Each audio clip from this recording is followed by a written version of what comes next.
Okay, it's Monday, October 9th. And every once in a while I'll go on Facebook and talk about I'll defend Beatrice Hunter. Beatrice Hunter is an Inuk woman who was sent to jail in a men's prison because there's no quote unquote room in the female prison, which is that's a lie. Because she's trying to stop this dam from flooding an area where her family lives, and so she's trying to fight this, and okay, I think that's cool, and I admire her for doing this, right? And but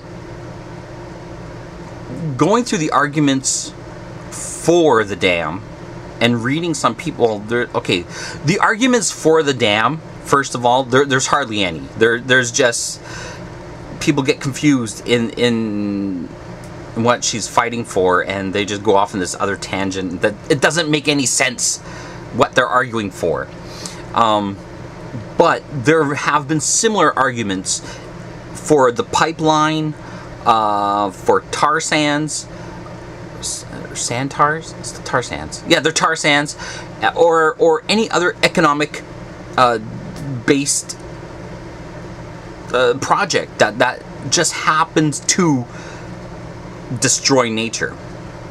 Okay, because look, here's my position. I'm a human being, all right?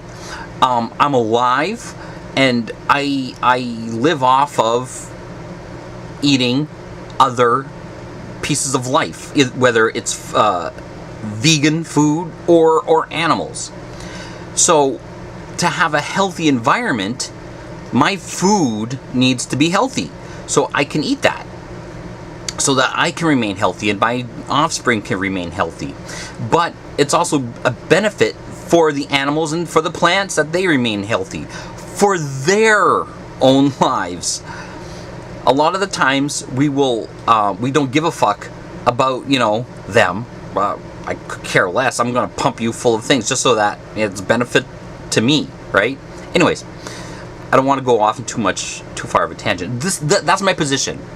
I want to remain healthy, so I want the animals and nature around me to remain healthy on their terms, not on my terms. But the argument against that, and I don't think it's an argument against it, it's just there are people in power that to make this as clear as possible,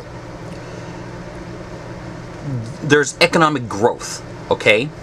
And we human beings are very efficient at creating growth based on mathematical models and computers. Computers have helped us crunch those numbers or develop algorithms to extrapolate, to take out as much nature as possible.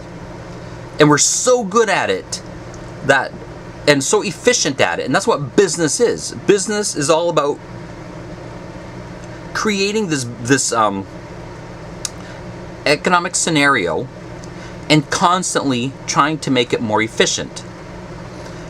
That's why there was slavery, because it was so efficient to have slaves. But then they came out, what was that? The gin press? The cotton gin. So that was more efficient, to make machines to do it. And then the Industrial Revolution, which was even more efficient. And I don't know if you ever drive by farms, but they won't have a whole bunch of people working on farms anymore. It's usually one guy and this one big tractor that will do the work of everyone on the farm. We're constantly, and computers, my God, these things are becoming more and more efficient. They're becoming smaller and smaller in size. This is what we do. But And although we praise this, we're saying, oh wow, we're so good at this, we might be becoming too good. We're becoming so good at creating efficient and extracting natural resources so efficiently that we're actually having an impact on the planet, a negative impact on the planet. So here's the point that I'm coming to. Sorry I'm taking so long to get to this point, but I believe that there are people in place that are so specialized and so narrow-minded in their efficiency quest that it's all about numbers. Okay, it makes a lot. Well, we're going to base this decision, this business or economic policy, only on numbers. And there's mitigating risks, to manage risks in business, because you want to get the best return of your investment. So you're looking at the different types of risks, and you're going to allow some slippage. You're going to allow a certain amount of risk, and you're going to say, okay, well, let's say we're building this dam, for instance, because it makes economic sense in the numbers. So over time, we're going to have a return of investment, and we're going to increase our profits by, I don't know the numbers because I'm not a mathematician, but this is their language, this is how they talk. We're going to have a return of investment by 50%. We're going to make 50% more of our money back in 30 years. So it's a mathematical model like that. And the mitigating risks are, okay, well, there's going to be some, what do they call it in war? Some casualties. You know, okay, so there's going to be a displacement of these people. If we can get them to quietly go away without having to reimburse them, or if, like I assume when you build a dam, you're changing the water line, the water table, and there's going to be property that was above the water line that's probably not worth much. But the closer you are to the water, the more that it's waterfront property, so it's going to be worth more. So if you change that water line, the property that was worthless at one time is now going to be worth a lot more money, and the property that's underneath the water is now worthless. But if you're investing into that upper water line property, hey, you're going to make a lot of money back, right? It's all about math. They don't care about the human cost. They don't care about the animal cost, because they are rationalizing it away. They've become so logical that they are rationalizing the loss of life. Now, I worked in prison, all right, and there are people that will go out and they would set fire to a building because they love to see it burn, and they didn't care that there's people in those buildings, all right. And so the judge would say, look, you had no consciousness of caring. You're an antisocial behavior. You could care less about the people that live in the building. You don't care about the risk. You just built it for your own pleasure. That's exactly what these business people and politicians are doing. They don't care.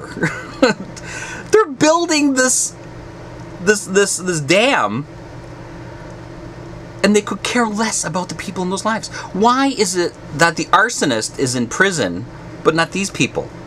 Because they bend the rules, they bend the laws, so that they can satisfy their economic dollars. And if the arsonist were to say, well, wait, there's a business model on this, based on this destruction, you call so-called destruction, he spun it, and say, look, we're going to make money off of this. The judge would probably say, oh, I've invested in that. Okay, makes sense.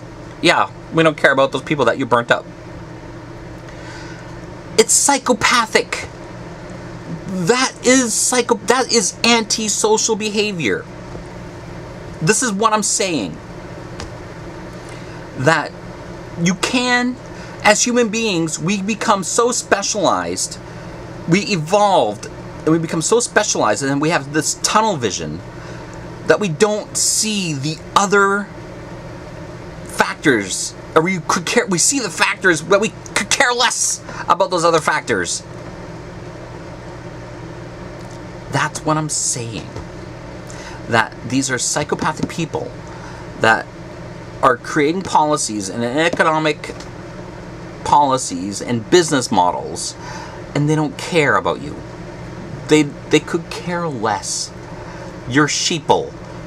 And really, I believe that most people are sheeple too, because one of the definitions of sheeple is that you like to stay inside of your unconsciousness, this semi-conscious unconsciousness. You don't want to see too deep into the... If you're watching this far into the video, you're not sheeple.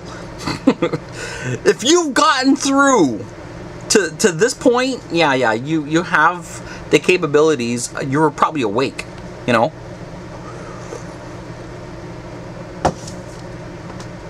Or, yeah, you're awake, and you're going to take what I say with a grain of salt, right? So, oh, yeah, well, whatever. And you're going to go on your business, which is, I think that's great. You should take everything with a grain of salt. You should listen to everything, read everything. You might have to quit your job and move into a tiny shack to read everything, because there's so much freaking information out there. But yeah, if that's what it takes, you know. Join the club. Join the Gary Club, where all we do is take in information and we spew it out. We have this information vomit that we vomit back out there into the rest of the vomit. I'm not the only person vomiting this shit, you know. There are other people who are vomiting this stuff.